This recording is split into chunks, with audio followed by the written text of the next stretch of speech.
काशी गंगा निर्मल जल में ओ एक कमल लहराए, आकाश में चमका सितारा जो संत रविदास कहलाए।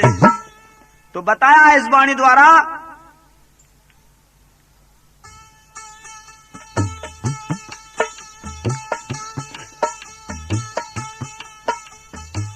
कर निकर के पार उतर गे, कर निकर के पार उतर गे, जिनका मन था चंगा बहती थी रविदास गुरु के बीच कटोती गंगा, बहती थी रविदास गुरु के बीच कटोती गंगा।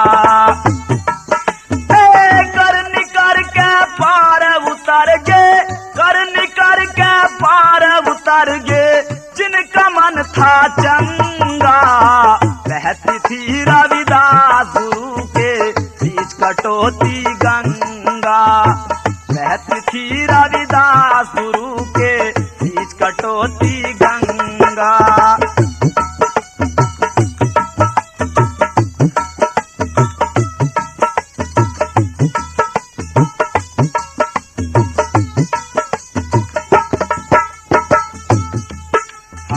ब्राह्मणवाद इकट्ठा होकर मचे लगे मचाने दंगा, ब्राह्मणवाद इकट्ठा होकर लगे मचाने दंगा। सबने मिलकर उधम मचाया, सबने मिलकर उधम मचाया, नाचन लागे नंगा बहती थी रविदास गुरु के बीच कटोती गंगा, हाँ बहती थी रविदास गुरु के बीच कटोती गंगा। कर निकर के पार उतर गे, कर निकर के पार उतर गे, जिनका मन था चंगा बहती थी रविदास गुरु के बीच कटोती गंगा, हुए बहती थी रविदास गुरु के बीच कटोती गंगा।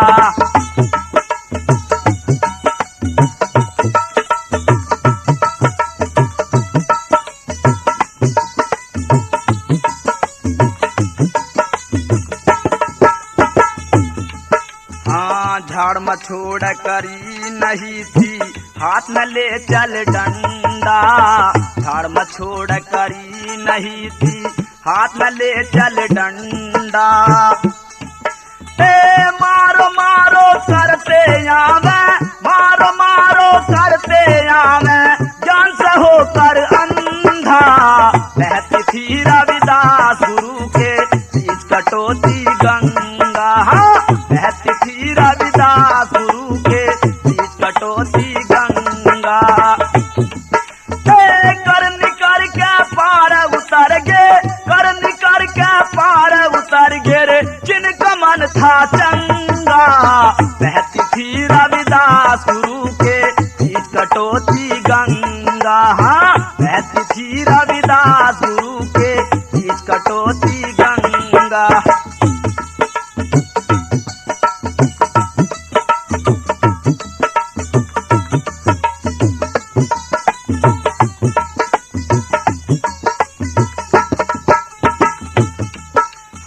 मान बढ़ाई में अंधे हो गए लेकर भरम का डंडा, हाँ मान बढ़ाई में अंधे हो गए लेकर भरम का डंडा।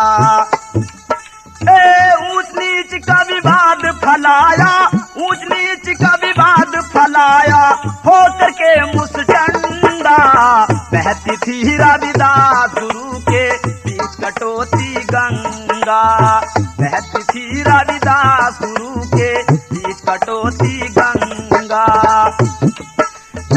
कर निकर के पार उतर गे, कर निकर के पार उतर गे, जिनका मन था चंगा बहती थी रविदास गुरु के बीच कटोती गंगा, बहती थी रविदास गुरु के बीच कटोती गंगा।